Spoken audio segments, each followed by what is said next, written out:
the things that we do, whenever we do them, they don't go away. Remember that line in Gladiator, you know, where he says, what we do now echoes in eternity.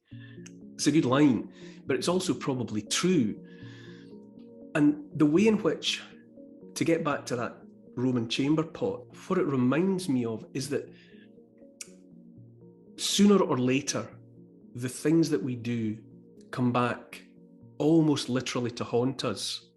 And if they don't come back in our own time, they come back to haunt descendants sometime off in the future.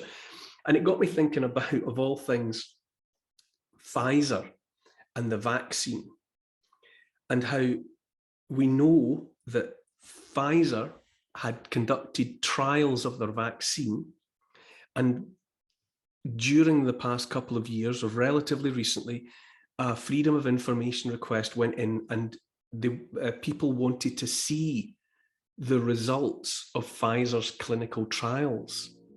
And for whatever reason, Pfizer went to court twice to try and stop their results being released to the public. They wanted them buried for 75 years, which is to say they wanted the results of the clinical trials to remain out of sight until everyone alive today is dead. You know, that's hence 75 years. You know, so by the time it was, there'd be no one alive that had anything to do with what went on. Now, it remains to be seen what reasons they had for wanting that information, their own information, buried for that length of time.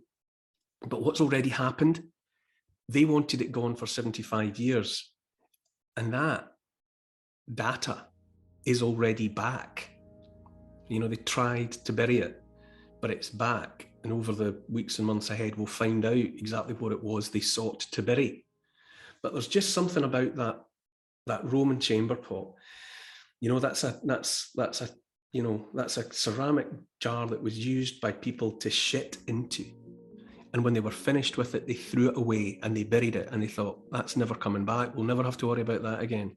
But even something as prosaic, as basically human, as a pot full of human feces, it turned up again, because everything turns up in the end, no matter how you try and hide it.